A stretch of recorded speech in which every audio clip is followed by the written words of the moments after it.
Yeah, yeah. Let's check this audio, man. What's good? Let me turn it up just in case. All right, microphone check, check, check. How this audio doing? Cause it be shaky sometimes. It be shaky, baby. Dig. It's gonna be a quick live, something like nothing too long. Um,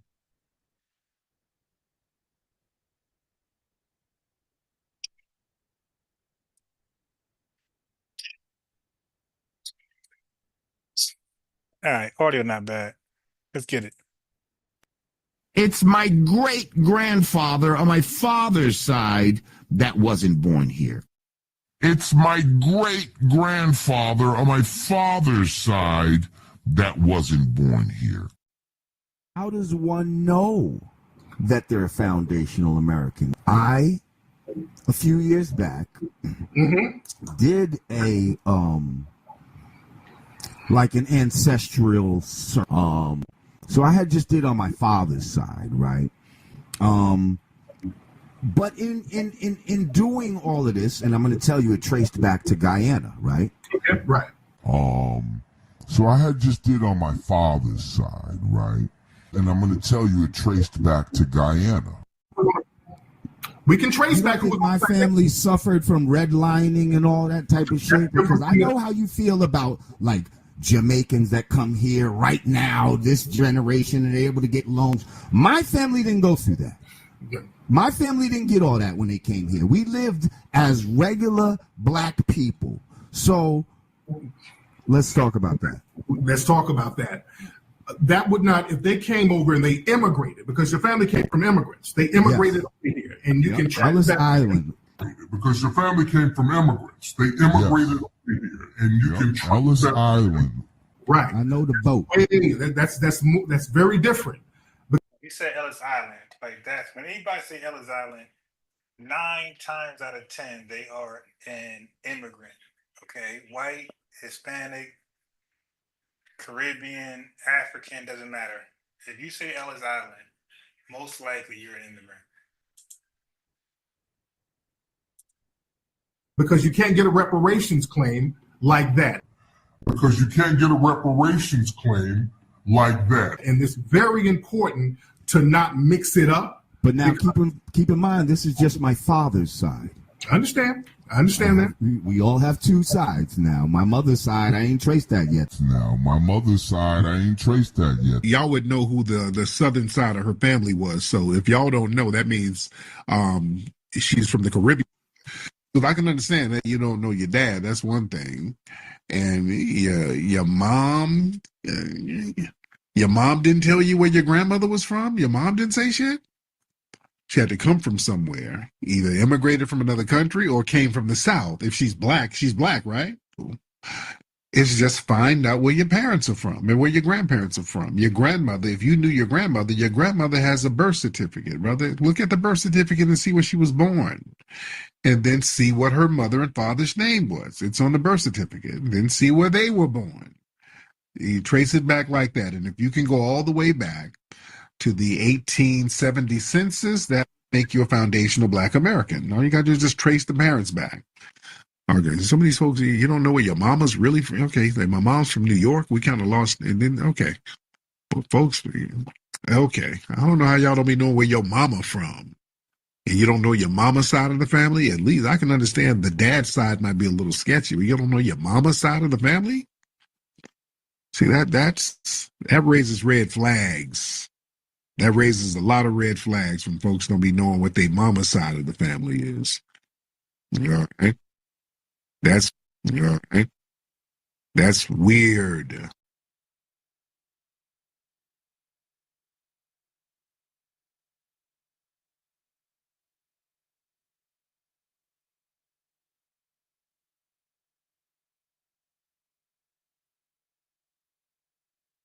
The 14th Amendment was designed to protect them and the rest of illegal immigrants. Newsflash to everybody. Slavery was legal for 200 and some odd years. It was, how can you be an illegal immigrant when slavery was legal? I'm trying to figure that out. How was it illegal? No. You all are changing things. We were never illegal. Slavery was legal. We were our ancestors were commodities. They were chattel, legal chattel.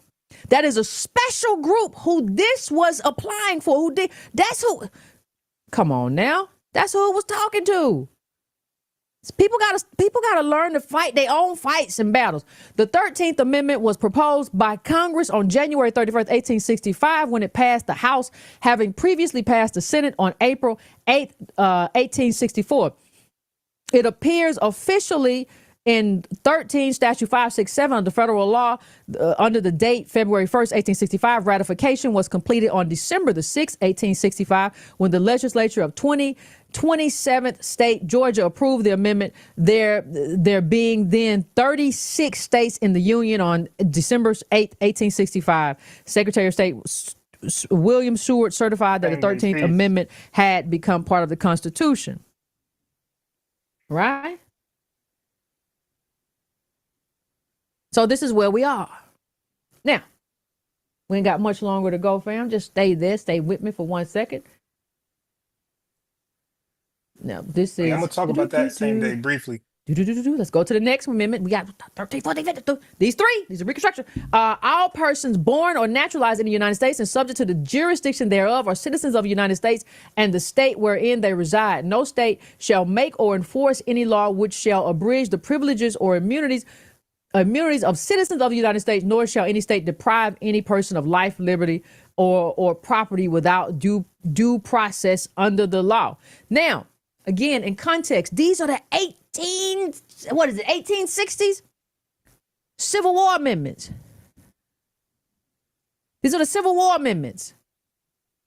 They call them the Reconstruction amendments. What is Reconstruction, fam? Did you read W.B. Du Bois' Reconstruction?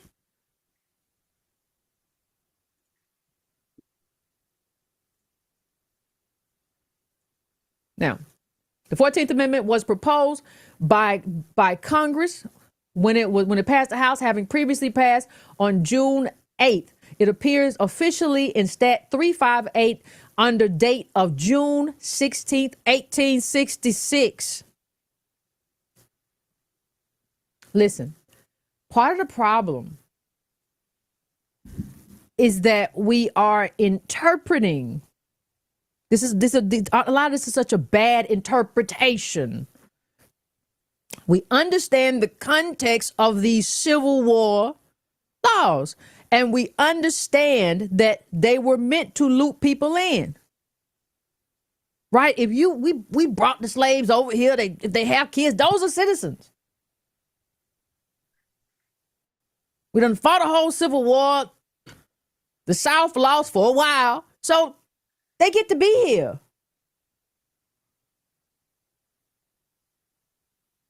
All over a sudden, this is interpreted in a very global kind of way in 2025, in a way, in my view, that it was never intended. You have to go and create your own set of laws. You have to go, and just like the civil rights movement, all of a sudden, the women got in it. How? Wait a minute, what's going on? How we get over here? It was supposed to be, and the women got included in the last minute.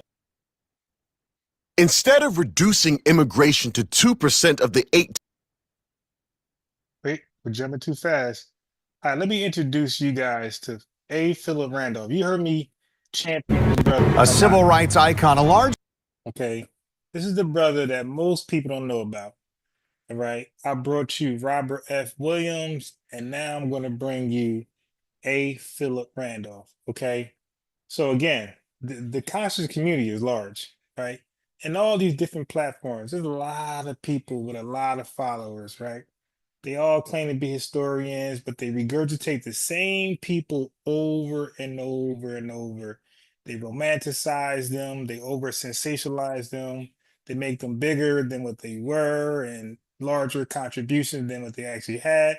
And some of them are just scammers. They're not even worthy of mention, like Marcus Garvey. Okay, but ask yourself, why did it take unbiased Ron to bring y'all Robert F. Williams. And y'all seen how big of a deal he was. So it's like, why would people purposely not bring up Robert F. Williams? I'm telling you, people have agendas. They want to push their narrative or their religious belief. Like, focus. Okay.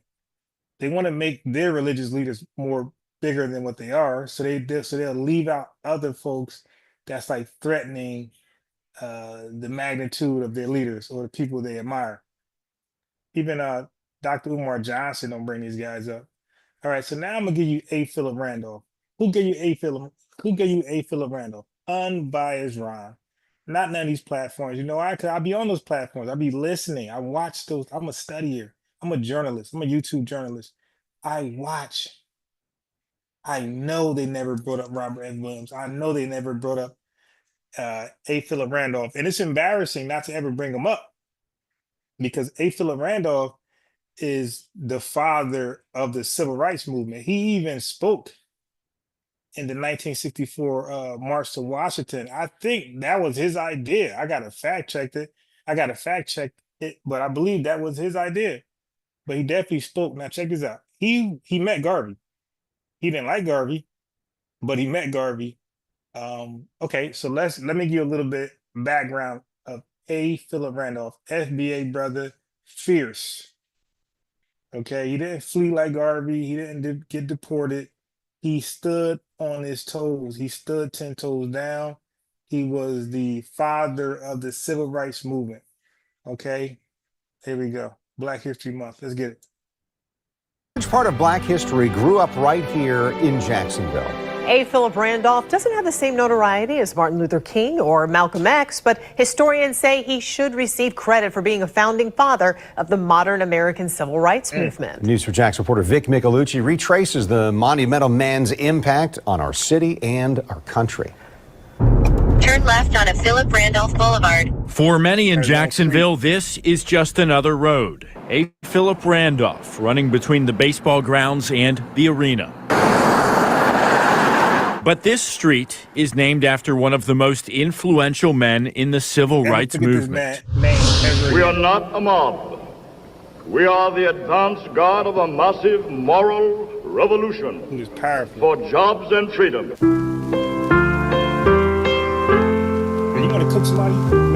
He led the 1964 March on Washington with Dr. Martin Luther King Jr. He fought for labor in 1964.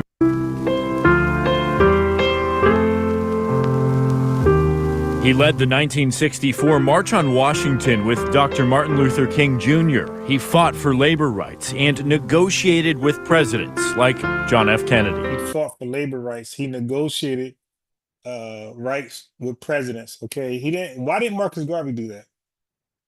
Why that clown just talk to poor black folks and try to tether his way into Liberia?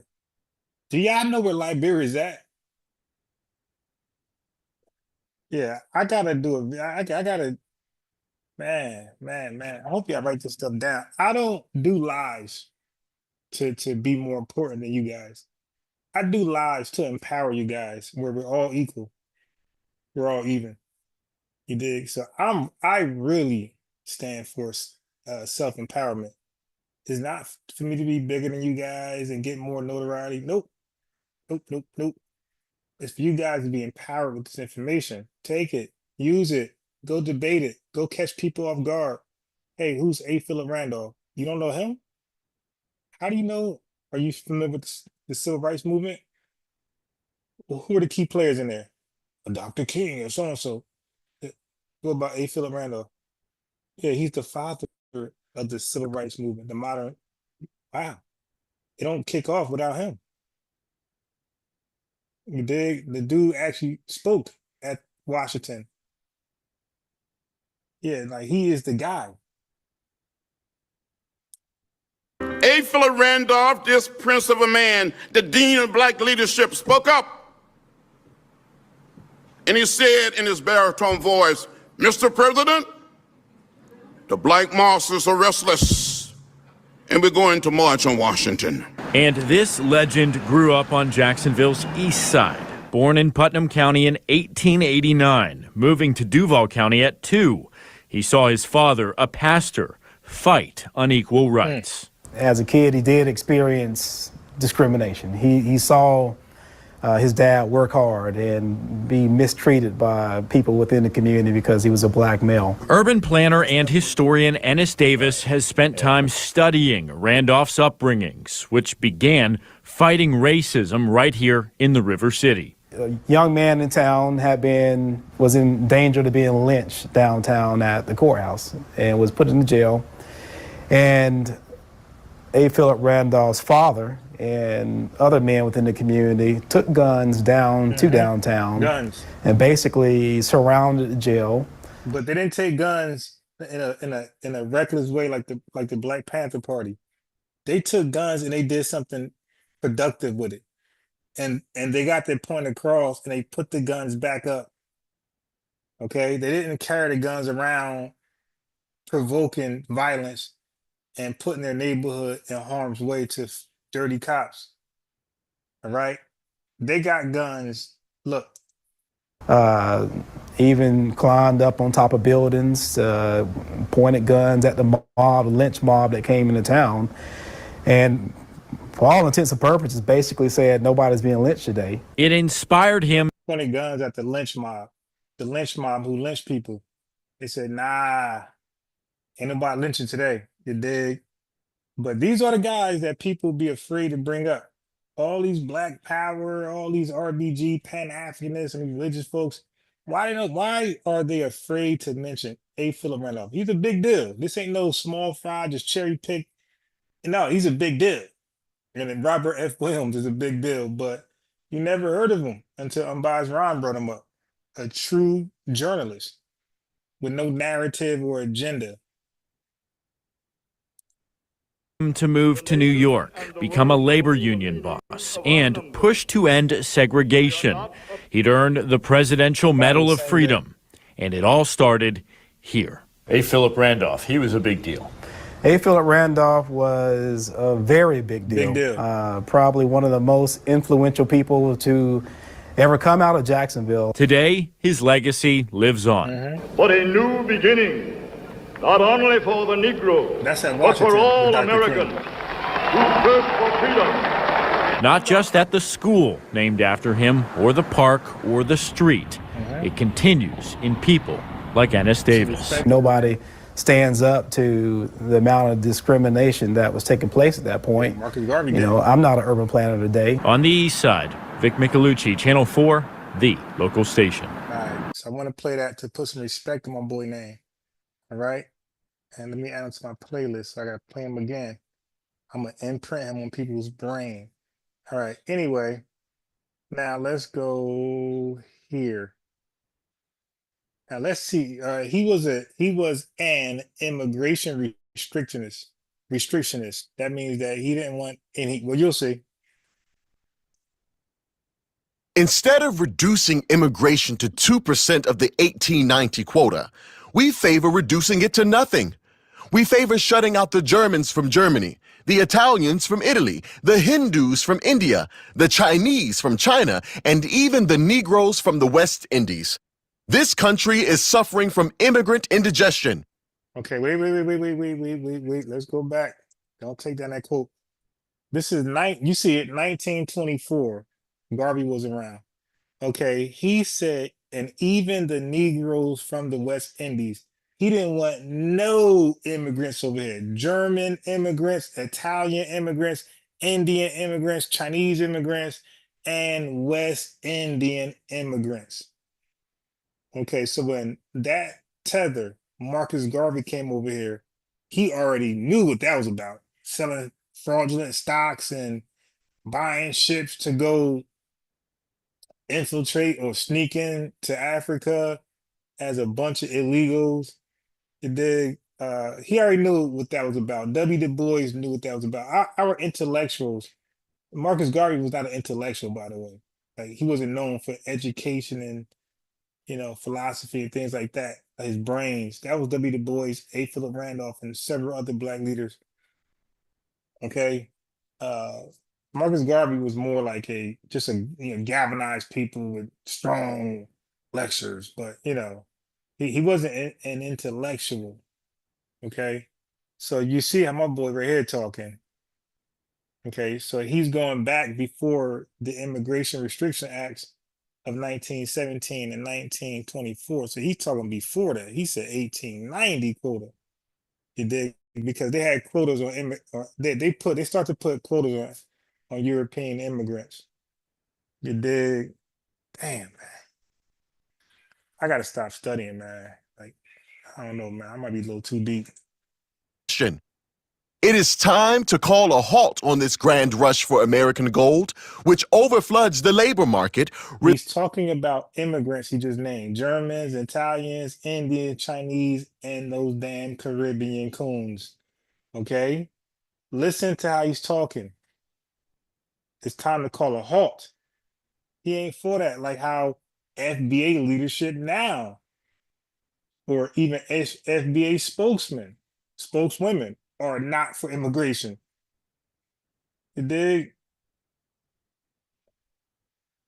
So Tone Talks, Yvette Carnell, Dr. Claude, Tariq Nasheed, and whoever else, TBA, Professor Truth, and whoever else is, you got some big YouTube channels out there. I'm just discovering, I think Red Supreme and a few others out there who's also, turning up. Market, resulting in lowering the standard of living, race riots, and general social degradation. The excessive immigration is against the interest of the masses of all races and nationalities in the country, both foreign and native. Okay. So, oh yeah, now look, this is another video of the slum waters in Nigeria. I just gotta show you. And no, by the way, that's not my language. That's not my language. Listen, let me make sure this is the right video. No, it ain't the right video because I got a later one. Where did we do with it? Because that's the old one. No, no, no, no, no. I ain't gonna let that slide. All right, so let me show you this video. I won't play the whole thing because there are other stuff I want to talk about. I'm not gonna be here too much longer. Maybe, I don't know, 40 more minutes, something like that. I do want to get to bed early. Makoko, a vibrant community built on. Anyway, I'm just checking my history.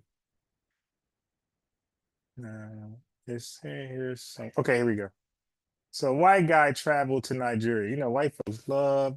Today we're diving into one of Nigeria's most intriguing and captivating places, Makoko, often dubbed as Nigeria's craziest floating slum. Okay, you heard it? Floating slum. That's not unbiased language. Okay, that's what is known. Everybody calls it a floating slum, I believe, even the Nigerians. But that is a common term that's not offensive. That's like calling the projects or public housing. That's not offensive. That's exactly what it is. This Makonko, whatever that is a floating slum. And this guy is swimming in oil. Situated in the heart of Lagos, Nigeria, Makoko is a testament to human resilience, innovation, and the complex realities of urban life in Nigeria. I just want to get out of this country. You don't like Nigeria? I don't like it anymore. Nah, you're going to stay right there, my boy, because y'all come over here and talk. I'm not going to use profanity. Y'all come over here and talk crazy. Nah, so you got to hold it, bro. You got to hold your NUTS. Okay? I'm sorry you feel like that, but you got to stay there and try to make your place better. Fight government, protest. But don't be a coward and flee. Be a man. Be a man like A. Philip Randolph, W. Du Bois, Dr. King, Malcolm X. Be a man and face your government. Stand up and protest and rally people up to protest your government for selling you guys out for oil. Okay, so don't flee, because you'll come over here talking SHIT about us and how much better you are coming from this slum what they call it, slum water, slum pond. As we navigate through the waters of Makoko, we'll uncover the hidden stories, meet the resilient locals. I'm giving a donation of like $1,000, 1.5 million naira, and challenge. Damn, $1,000. You a millionaire over there? Hey man, but I kind of feel bad for the kids because the grown-ups created this diaspora war where it's like gloves are off. It's like whatever is up, and I hate to feel like that. The kids are innocent, but let's be real. The kids gonna grow up to borrow the ideology of their mom, and they'll be undermining us as well. So it's like gloves is off. Everybody hold their nuts. Challenge the stereotypes associated with this unique community. And the only way we'll stay off them if they apologize. If they apologize and acknowledge that we are the leaders of this new school of black. That's the only way I'm gonna get off them. If they apologize and acknowledge that we are the leaders of this new black global empowerment movement, whatever y'all want to call it. Once they acknowledge that, and then I get off them and we'll focus back on other haters. Join me as we embark on an unforgettable journey through the bustling waterways of Makoko. Welcome to Nigeria, a country often misunderstood and unfairly labeled. I discovered that Nigeria has been described as the worst country in the world. Hey, y'all thought I was joking? Donnie, what's up? Floating slum, that's right. Hey, Donnie, what's up, man? Y'all thought I was being too harsh when I said Jamaica and Nigeria are arguably the worst countries in the world. I said that before. This video was new to me. Look, I didn't even like it, and I like all videos I watch. Okay, I didn't even watch this yet, and he said Nigeria is arguably one of the worst countries in the world, and I will throw in Jamaica. That's no cap. I'm not. Damn, Liberia is like close third, and I'm just being real. Nigeria is a close third.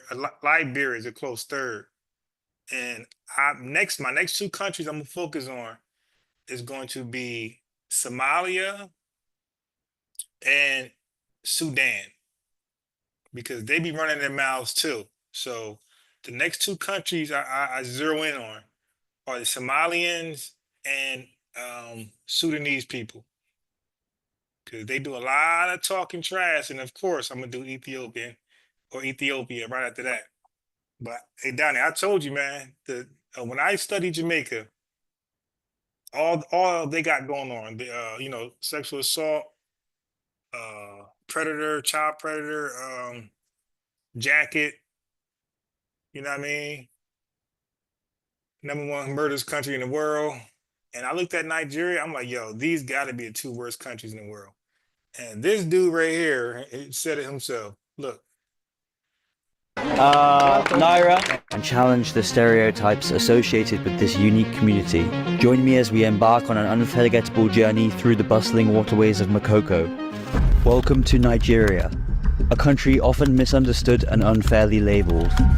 I discovered that Nigeria has been described as the worst country in the world and the most dangerous country in Africa. Oh, in Africa, and Jamaica is the most dangerous country in the world. So Nigeria is the most dangerous country in Africa, while Jamaica is the most dangerous country in the world.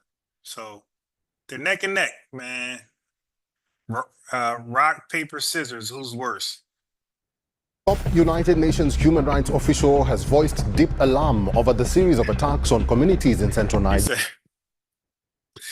He said you can't top a floating slum. I know that's bad, and I know that's an easy way to say #1, but bro, listen, man, I just can't look over.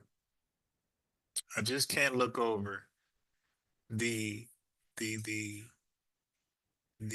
sexual assault laws in Jamaica. Like, bro, I just can't sidestep that. And hey, Donnie, let me remind you about Jamaica. #1 murder country in the world. Sexual assault is like non-existent over there. #1 in jackets. Okay, 60% of the population wish they were back under British colonialism. Okay, so factor that in. Jamaica is so bad that 60% of the population wish they were back under British colonial. Okay, rule. 3 years independence and they fled. Yo, they didn't even have independence for more than not even 5 years, and they're getting the hell out the country, man. Dude, they're 40% of their gross income comes from tourism, bro, and they are the most degenerate people on the face of the earth, man. Bro, listen, man, you consider those facts with the floating slum. I don't know, man. I might make an argument that Jamaica's number one and Nigeria's number two. Oh my God! But either way, yo, Jamaica's number two or number one, and Liberia might be a close third. You dig? Though Jack is, he said can't top a floating slum, bro. I don't know, man. They miss Zaddy. Yeah, I don't know, man. But let me just play a little bit more, and I'm gonna stop it. Nigeria, which have left at least 160 people dead. But after 2 years of full-time travel, I've come to realize that the amount of unjust perceptions towards certain places.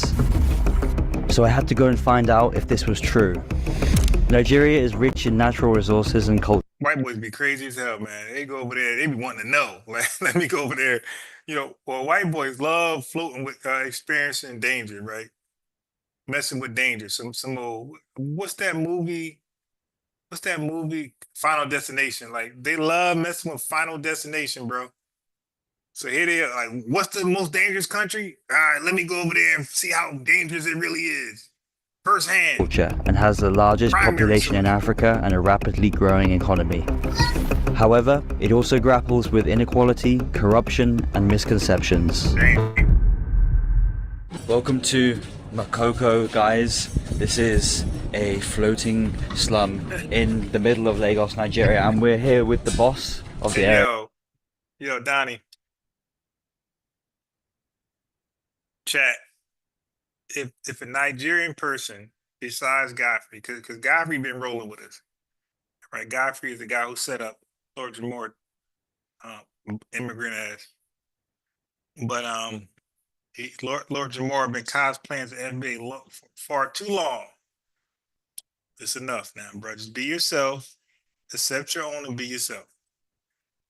But anyway, if a Nigerian outside of Godfrey run their mouth, man, you remind them of the floating slums in their country, man.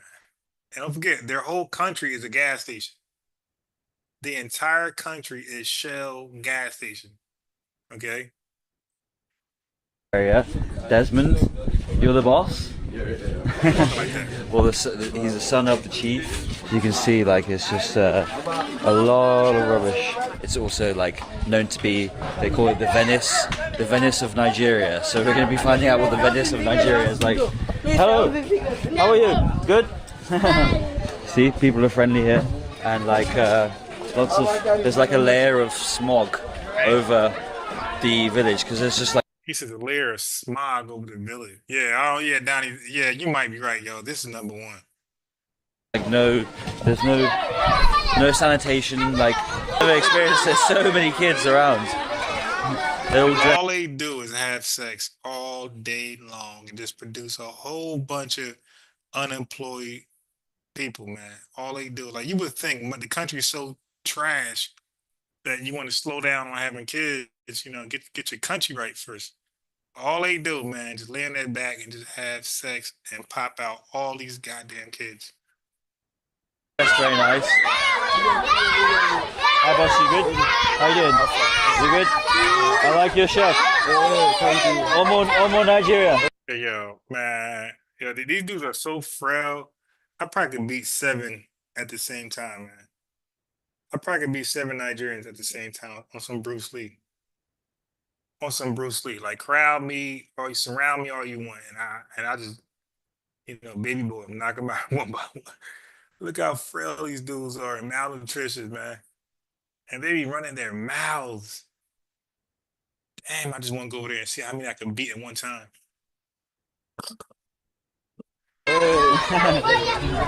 We've gained a bit of a crowd. Like everywhere, every slum I go to. Oh, there's a little classroom in there. Hello. Hello. Hey. You see, like the kids. Some kids are working. Some kids are going to school. So, like, the aim is to try and get more and more kids. You can see how many kids there are. This place. Stop having goddamn kids, man. That's what's sinking the damn country. Stop having these goddamn kids. Dang. Yo, we need to bring condoms over there and Planned Parenthood. I don't give a damn how focus feel, but they need to stop having all these damn kids. Place is huge. Who are we going with? Who's the boss man? Peace. This is the boss man. Here. Hello, boss. How are you? Nice to meet you. Alright, let's go. Hello. You vlogging? Alright. Say hello. Oh, as poor as they are, they're gonna have a phone though. Same thing with Jamaica. Jamaica is a shithole, but they're gonna have a phone with Wi-Fi. That's 100% accurate.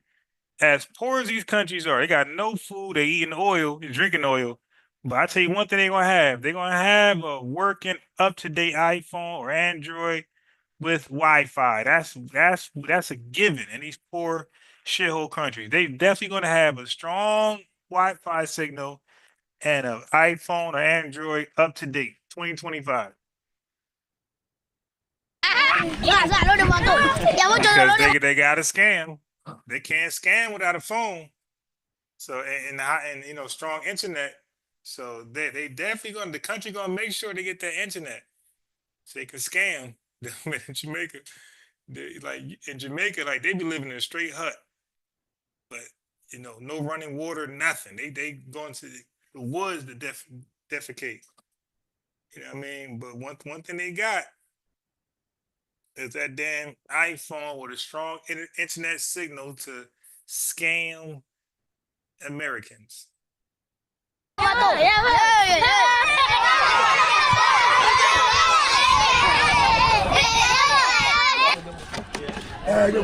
I want you to see in the front, so okay. Here we go. Whoa! Do not want to fall in. There's a pungent smell in the air, and you guys can guess what that smell is. Oh no! Did he just say the smell? You can guess what it is. So I'm thinking poop. So that's why they call it shithole, and they get mad. There's no sanitation. It's literally a shithole, a poop hole. But if you live here, you just get used to it. How many people are living here? over 200,000 people living. 200,000. That's crazy. 200,000 people. Come on, man. All they do is lay on their back and just produce more and more and more people. It's like, dude, stop. They need a sex education class, man. Seriously. Like, yo, because I heard Nigeria, they produce more people than they have jobs. So if they got like 130, let's just say, I'm gonna throw out a raw number. Let's say if they have 130 jobs, there's like 270 Nigerians for each job. So that means what? 140 just will be unemployed forever unless one of those guys get fired or quit or die. And Retire. do people pay rent here? No, people don't pay rent.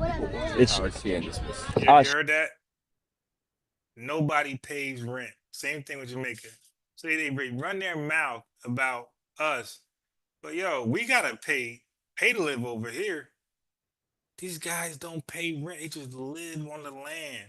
So he said, how do you buy a house? Let's find out. So you have to buy a house? Yeah, you own your house. No, not to buy. So the thing is, you go to the chief, what's my dad. Yeah. Tell him you need a space to build a house, and the chief gives you a place to build a house. So every house is here is own. First time. So they don't even buy a house. So that's the advantage they have in these countries, man. Like they don't have to. So in other words, they don't have to work. And they always talking about I walk hard walk. Hard walk. What hard walk? You don't have to work. There's no rent and the home is just yours. So y'all can literally, which y'all do, y'all can literally just lay on your back all goddamn day and produce kids. You don't have to walk. Don't But they claim they work so hard. Yeah, okay. fall in, brother. Can you swim? No, I don't know. You don't know how to swim? Uh-oh. This is crazy. So you see some of the boat guys, he's got to be like 10 years old. They're working like hard. They're just using like basically sticks to push it through. Are they touching the ground with the stick? Yeah. Okay.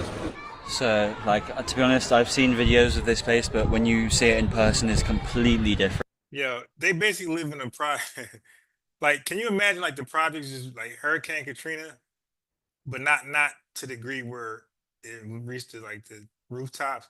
But can you imagine that Hurricane Katrina and like the hood that just never goes away? It just stays there. That's equivalent to what they live in.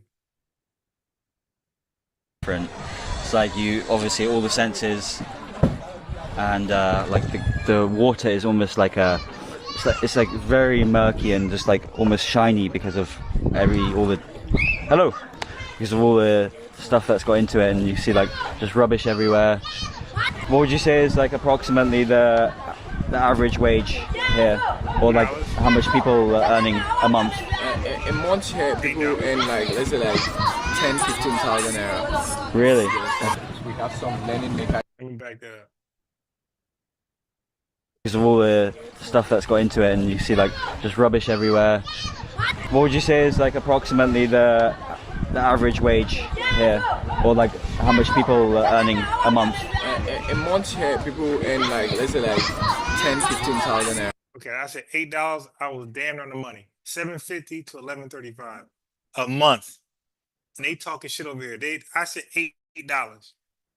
$7.50. Basically $8. And maybe $12 a month. Oh yeah. No, he said it stunk. He said it stunk, but he said I guess you get used to it. You know, he don't smell. Really?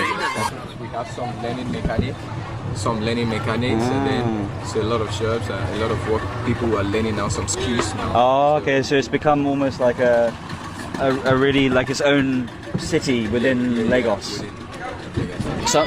Some people never leave Makoko. Yeah. We really? We have like some people here. They've been in this Makoko for over 10 years. They've never stepped on land. They never stepped on land. In terms of like sewage, people are going to the toilet in the water. Yeah, you switch into the water. Wow. So if you fall in, you're fine. You're fine. So, bro, I wouldn't advise you falling. I was thinking about going for a dip. What kind of help? Yeah, you heard that? They poop in fresh peace, man. They poop in the water. They pee in the water. The same water they drink out of. This is inhumane. This is no longer funny. I can't even troll this. Like, that's how bad it is. I can't even troll and make light of it. They poop and pee and throw garbage in the water that they gotta drink out of. That is amazing. That's my Jesse Lee Peterson voice. Do you get from the government, if you get any? No. Nothing. In terms of like crime. Yeah, the government ain't trying to help out with nothing. Just give me the money from the oil, and you guys gotta survive the way you gotta survive. And stuff, because there's no police here. Yeah. So is there crime, and how is the crime dealt with? All I would say all community has crime. Yeah. There's a way we all treat different. But though here we hate crime, most especially stealing. when you steal and cut red-handed, there is a punishment we call mahoho. We bring a very big boat, we tie the person in front of the boat, so the chief, the women, the ladies, we all be in the boat, beating bounds, exposing the person to the whole community that they have stolen a phone, No way. This is his family's name, this is where he comes from, and things like that. So, and after which we send the person away from the community and we never allow him to come back here. Wow. So that's what we do for them. When was the last time that happened? Yeah, people are always scared of the law, the punishments, and then people don't want to fall into the traps. We might get a tea. Hello. So she's got bread. She's got a seat. Yeah, I was just thinking, how is he eating? I know whatever he's eating is based off that water. Yeah, that's crazy. Like, if you eat that bread, that's that poop water. That's that pee water. Yeah, anything they make that needs water, they're using that filthy sanitation water. Ugh. She's just slicing it up. Let's see if the tea from the floating Venice of Nigeria is going to make me ill tomorrow. You think it's going to be okay? Yeah, it's a very good tea. Okay. Yeah, it's very sad. Very good. Thank you. What's your name? She has no name? Alright, let's try the tea. Oh wow, that's better than Starbucks. Wow. He actually drunk the water, man. The poop water made tea. I'm about to throw it, man. Hey, Papa, what's your name? What's supposed to do name is? I'm about to throw it, man. That is disgusting. Yeah. Opalaka 305. I think he's from Miami. Or Florida, definitely. Yeah, hop on, man. Let's have a discussion. A brief one. I'm being deadly serious. It's very sweet, but really good. Really, really good. What's the, Yeah, like... I'm about to throw up, man. It looked like straight poop with sugar in it. tattoos here for? These are tribal marks. So mine was accident. I had an accident, not a tribal mark. But people, you see the marks on their faces like tribal marks. So in olden days, people give these marks to their families to recognize them. How did your dad become chief? He got it by inheritance. Oh. My grandfather is the very first chief of the whole community. And you'll be chief one day? The father decides. Oh wow. Do you have brothers, sisters? Yeah. My mom had 9 kids. We're 9. 5 boys, 4 girls. Wow. 9 kids. Yeah, listen, man. Listen, trust me. When you're poor, you don't want to have a lot of kids. That's guaranteeing you'll be poor. And your kids will be poor growing up. If you're poor, you want to have no kids or less kids as possible. 1, maximum 2. 2 is too many for a poor person. You want to have no kids, really, until you get your stuff right. Because if you're poor, that means you got to rely on government. Yeah, no. Go. He don't fall down. Okay, let's go. Oh yeah, so this is another thing, like, I've seen so many kids here, like, I've seen more kids than adults. Is that, like, in Makoko/Nigeria, is, like, common to have, like, 9 kids? Yeah, Makoko. That's crazy. In Makoko, I'm not talking about the whole Nigeria now. I'm talking about Makoko. Makoko, people here, they believe in giving back to a lot of kids. My mom had 11, she lost 2 and 9. So they believe that, like, the mentality is, if they give birth to, like, 11, 15 children, one might be successful and help the rest. Now, this is the clinic. Ah, okay. Minagang Clinic. So this is the clinic. Wow, this feels like a proper, like a really nice surgery. You're the doctor? She's one of the doctors. Nice to meet you. Nice to meet you. Wow. So she actually gave birth to a lot of the kids you've been seeing in this place. Really? Yeah.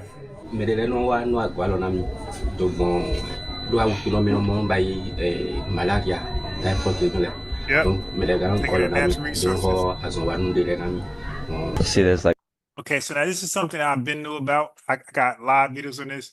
The number one sickness here in malaria, the number one sickness here is malaria, but the people here don't have money for treatment, and we also have no money to buy equipment for our clinic. So we're asking for help to people. Okay. I think like 200 something thousand Nigerians die annually from malaria.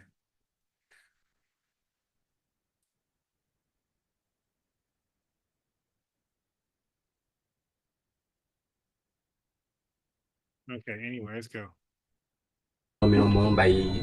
Malaria, typhoid, donc See, there's like cholera, meningitis, yellow fever, measles. So like, yeah, these are all very common illnesses. But number one is malaria. Malaria. Yeah. Okay. Okay. Thank you so much. Nice to meet you. Nice to meet you. Hello, boss. Haircut. We gotta negotiate this. Hello, barber. Thank you, brother. Oh wow! So just right outside the water is this full-on barber shop, and they've got like everything. You're the boss? Nice to meet you. What's your name? My name is Eddie. Eddie. Nice to meet you. Can you give me a fade? I'll show you a picture. We've got his assistants helping me as well. Let me show you a picture. I just showed him this picture, and he's like, "Yeah, I got you." How much, Eddie? How much naira? 15,000. If you give me a good price, I'll give you a good tip. 2,000. Okay, perfect. So 2,000 is roughly $1. There or thereabouts. You see they've got the clippers, they've got like a TV, electricity, and we're literally on the water right now. Is there any tourists had a haircut here before? I'm the first tourist to have a haircut. So he had to turn on a generator to start the electricity. But let's see how we get on. He's probably had zero training, but that's not an issue. Oh wow! They've just turned on the electricity. Oh, we got a fan. I needed that right now. All right, so I'm not gonna play the whole thing, but I thought that was. I mean, I know it's tempting to play the whole thing, and maybe I'll finish it. I doubt it, but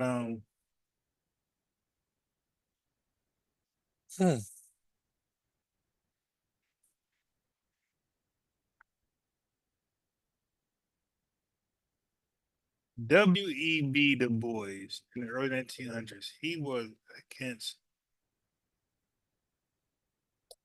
against Marcus Garvey and his shenanigans.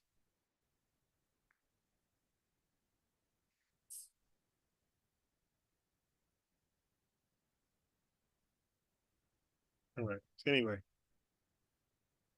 so when you look at a payment for FBAs, for the thing we went through, and we mentioned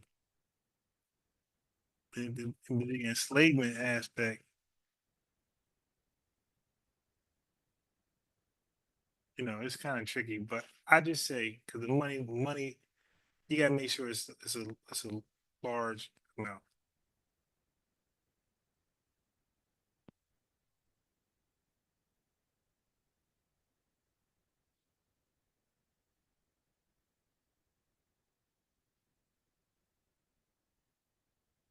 All right. Okay. So now, $10 million. So now look at it like this. You got NFL athletes, black, FBA. You got NBA athletes, black, FBA, and some baseball. Okay.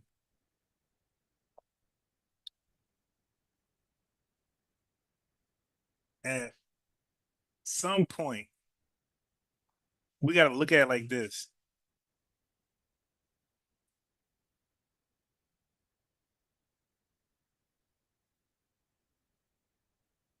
Okay. So 10 million each FBA, I think is a safe number.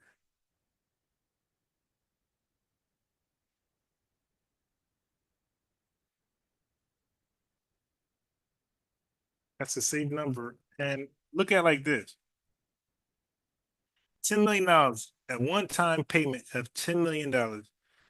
I don't believe is the payment, but we'll go with it.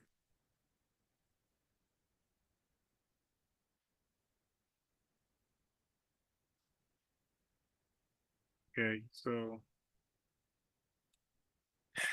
well, what people want to do with their money, you can't control that.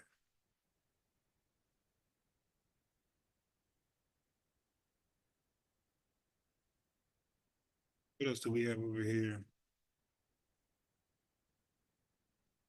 Yeah, so it's kind of disrespectful because we're talking about, hey man, give me $1 million and I'm cool. Give me 500,000, I'm cool. 50,000, let alone 10 million. But these NBA athletes and NFL athletes, okay, they basically blow your reparations check every Sunday.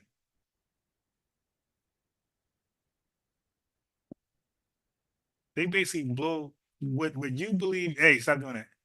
What you believe, what you believe you need to get started. These guys have access to that over and over and over and over. But it seems down there unlimited, unlimited.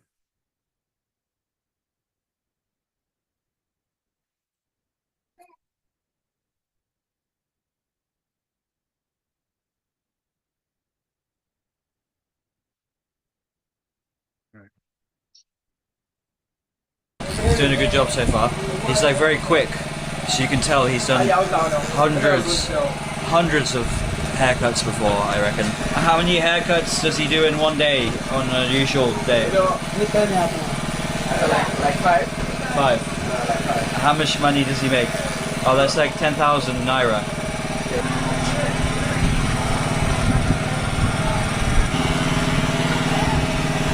Looks like we've got another haircut happening next to us.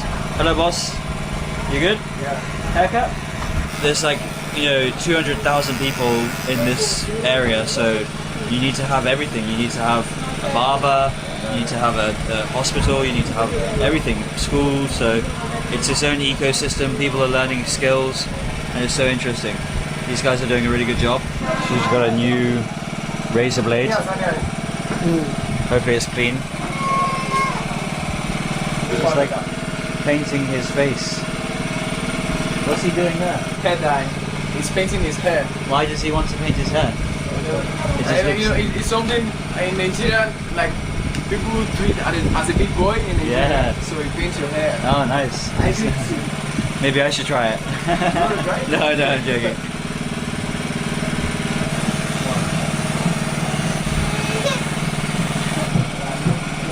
Done a great job. That's for you, brother. It's $30, 50,000, because you're working hard, and also share for your family. Thank you, brother. Thank you, brother. Thank you. Thank you. And we're back out. How am I looking? Fresh? Handsome. Thank you, brother. Oh yeah. All right, we're back out. You can hear the kids, especially the kids, but everyone's shouting Yevo, which means white person. Hello. Hi, boss. Hey, boss. You good? Oh, wow. So we're just coming up to the school now, and you can see there's all the kids are waiting. Wow, this is awesome. There's like a huge bridge. I don't want them to fall.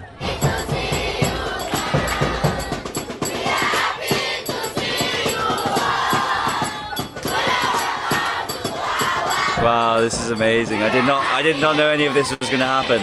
This is a complete surprise.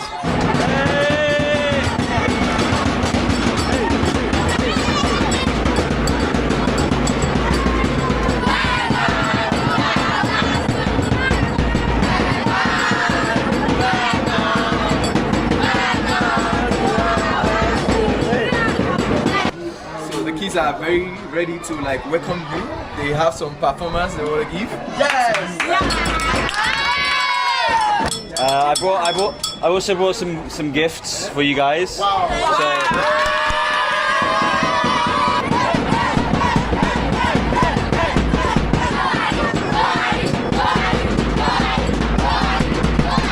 It's like its own ecosystem here. It's like its own town on the water. So cool. Let's go. Working very hard. You can see like they're studying. They got books. We got to go down. It's a bit like an assault course. Wow, there's so many kids in here.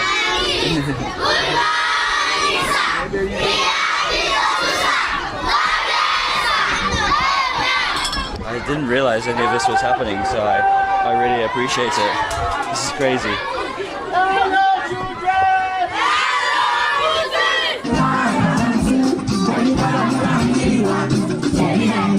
This is like Afro beats, so like it's kind of calm, but it's really cool. Hey,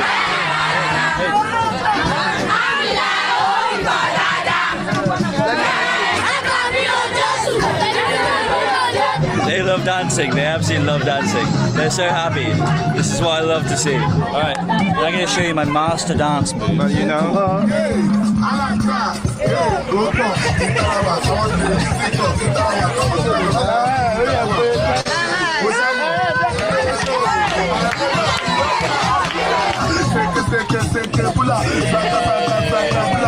As you can see, this is like 2 minutes of dancing.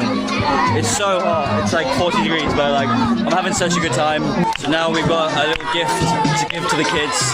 I think they're just gonna dance all day until I tell them to stop. So I got them like basically, I think it's like 120 of these like.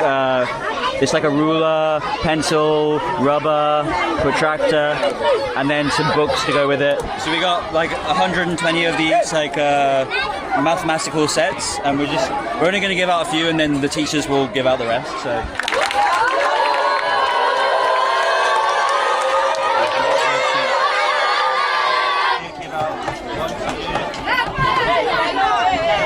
Hey guys, hello, everyone, class number 1.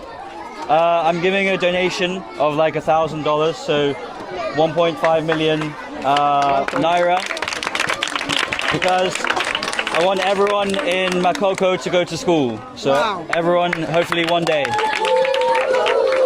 Hello, you're the head boy. Yes. Yeah. And what do you want to do when you're older? What job? Lawyer. Lawyer. Oh wow. So that I can stand for my community. Okay, good. And what would you like to do when you're older? Doctor. Doctor. Oh, there we go. Okay, I'm sure you will be 100%. And you? Travel. Oh, you want to travel like me? Okay, you can make YouTube videos. Yeah. Okay. Keep studying, and thank you so much. Nice to meet you. Nice to meet you. Have a good day. Thank you. Everyone say like and subscribe. Ready? Like and subscribe. This is some of the tight spaces you have to walk through to get through. And we're still actually on the water here, but they've built. This is someone's house. Hello. Nice to meet you. What's your name? Tinu. No English? Okay. How many people in this house living? She says she have 3 kids and one of his brother to him with his husband. They're sleeping on this floor? Yeah, it was away if you so I guess this is the mat you use. Wow. Does she have electricity or water? There is no electricity. You can see basically the whole house is just one. This is just like the kitchen, and then in here is the bedroom where like 3 to 4 people are living. No aircon, obviously, no Wi-Fi, and yeah, just like what about the toilet? The toilet, that's it's like a public, it's like their shared toilet. Yes, sure. And it just goes into the water. Yes, it goes into the water. There's no sewage. Shared toilet. Wow. I guess they don't see many tourists around here. But hey, what up? Hey, what's up, bro? You good? Nice, dude. What's your name? What's up, man? X-Man. X-Man? Yeah. What do you got to say to the world? The world? Say something. Yes, I just want to get out of this country. You don't like Nigeria? I don't like it anymore. Why? Because so much stress. Yeah? So much stress. Good luck, brother. One love. Good luck. Thank you, brother. See? You just got to be like firm and I guess confident. I wouldn't really say I'm being super confident, but yeah, just like people are friendly. We're back on dry land now, and I've had an amazing day. Thank you to Desmond. Thank you to Mohammed. Thank you to my driver for taking us around and showing us the place. I'm going to create a fundraiser.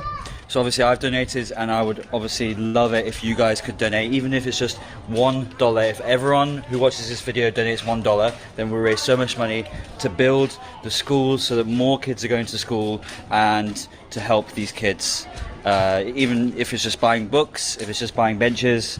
Yeah, thank you so much, brother. Yeah, thank you for having me. Thank you. Yeah, see you soon. So what I was saying is that we over here saying, yo, just give us 10 million, we'll stretch it, right? And that's compensation for reparations. And what I'm saying is that you have rappers, you have comedians, you have entertainers, movies and NBA players, basketball, whatever, boxers. These guys touch that 10 million so often, and then they end up dead broke. You guys got to think about that. They touch that 10 million so many different times and blow it each time.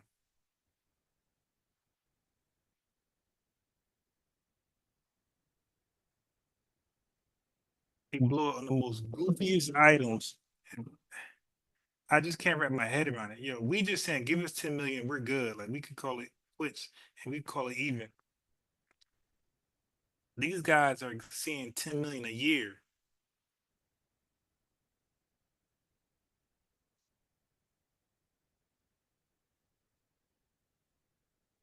That's pretty wild, man.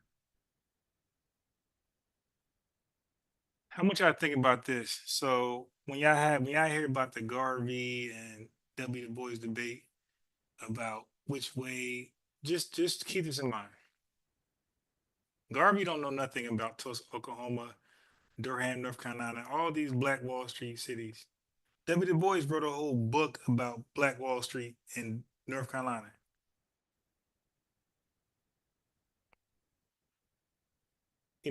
Just the finances period that we accumulated in the dangerous Jim Crow South. So why would we ever side with Marcus Garvey over W.E. Du Bois when he was just an educator?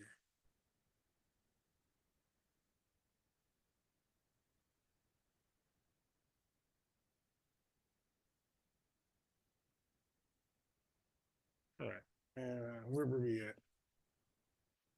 Oh, so here's the last thing I want to touch on before I wrap it up.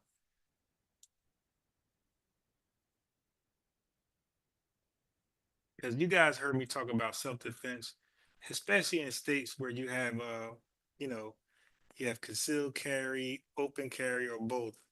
Okay, so now this was part of a first 48 series, Elijah and John Trail. Okay, so in some self-defense states where you can stand your ground, a one-on-one fight with the person your size, you probably can't draw a gun and shoot them when they're just bringing their fist there. Okay, because the country don't, unless they just look like The Rock.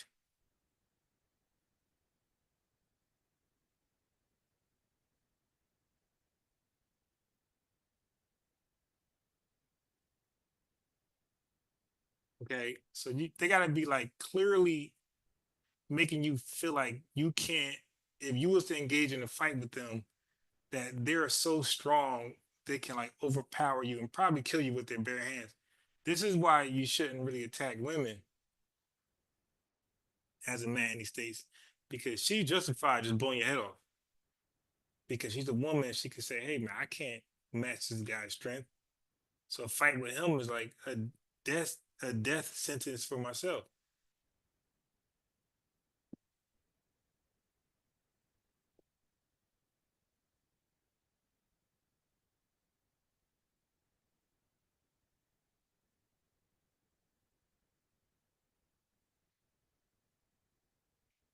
All right. So anyway, so they was getting off. So both of them took separate buses, and they got off at the same bus stop. So the dude John Trail in the orange, county uniform, he got off his bus first. He was, just talking to a guy.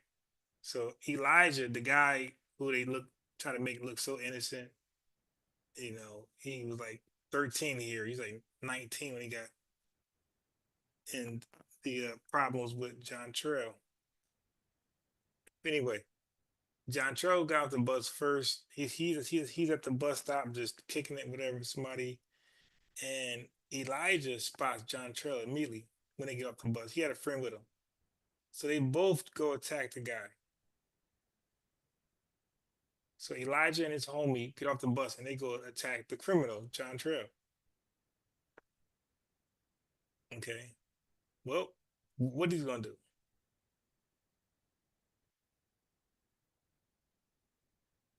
What is he gonna do? So it's 2-on-1. I mean, 2-on-1, you in some cases, some states, 2-on-1, you got the right to shoot your gun.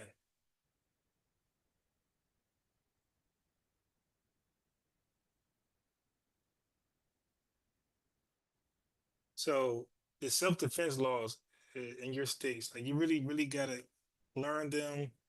You gotta educate your kids correctly. Because when Elijah got off that bus and they went to go jump on John Trell, because now it's 2 versus 1, they just gave John Trell the the self-defense law is now in his favor because 2 against 1.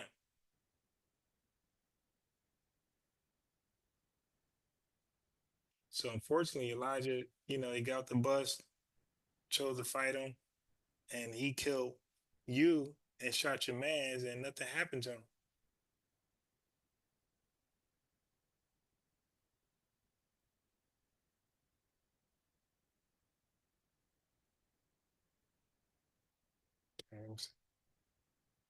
And here's the other part that was kind of crazy. The detectives knew John Sherrill was defending himself, and it was supposed to be a self-defense case.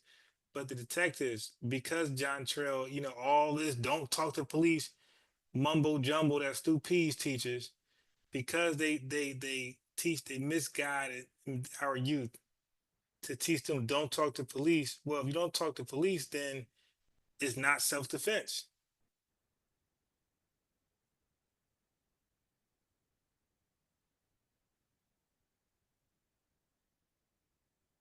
Yeah, so it's tricky, man. It's tricky. Very, very tricky. So anyway, so the detectives realized John Terrell, they had footage. So they realized that he was just defending himself and he shouldn't have been charged with manslaughter, nothing like that, because he's defending himself. So with that knowledge, they still charged him with manslaughter and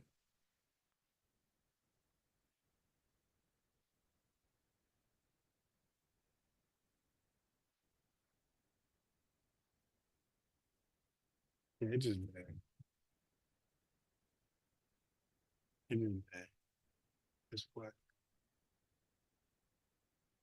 what's the books? Yeah, yeah, this is bad. But Kendrick Lamar killed it with his halftime show. He killed it. He stayed on code. He made the theme about FBA, red, white, and blue. It's just awful. They hate the fact that we acknowledge that we're American. They hate that part.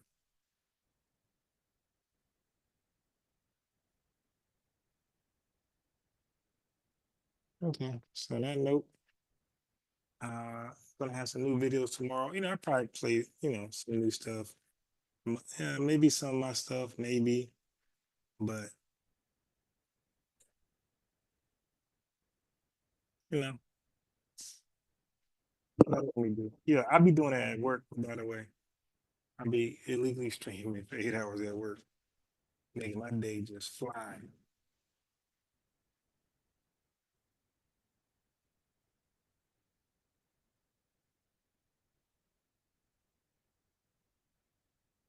But anyway, I got a long, so I said 9:30 will be the cutoff, and it's 9:25. Yeah, but this story with Elijah and John Terrell is crazy because John Terrell had a real self-defense case, but the detectives and the detectives knew that. They said it out of their mouths that it's self-defense, but they wanted him to say it. So they gonna get this stupid, I mean, I curse, stupid brother in the interrogation room, and he just so gangster. Oh talk to the police. And they're like, yo, man, just tell us what happened, your words.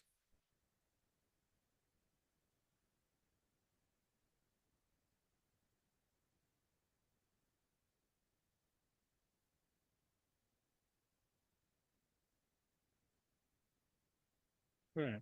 Anyway, they charged John Trump with 10 years manslaughter, knowing he was innocent of self-defense, but the fact that he wouldn't tell his side of the story, he just kept the gangsters stupid shit. They charged him with manslaughter. He pled guilty 10 years.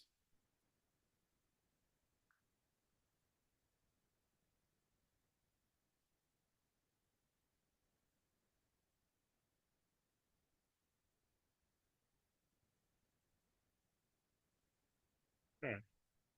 We'll touch on Black Friday.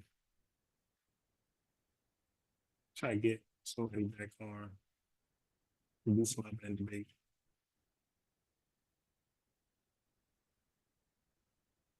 Nah, so he killed Elijah. The other one he busted out, he missed. He didn't kill the other guy. The other guy got away. But this is the harm that these little kids put themselves in. You go to jumper guy in a staying ground state. Like they're just my whole point of bringing this up is that let's teach our kids about the damn laws of self-defense. Let them know, man. If you join a group, a gang, and you go attack one person, he got the right to kill all of y'all.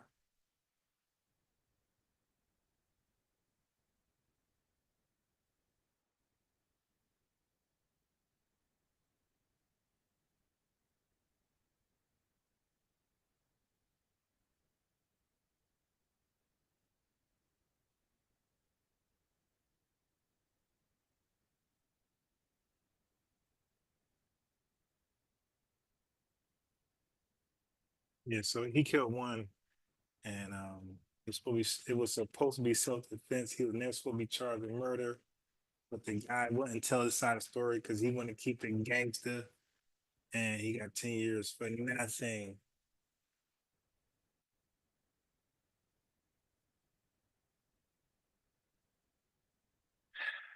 Let's keep it real. The cold in the streets. Okay, that sounds like foolishness.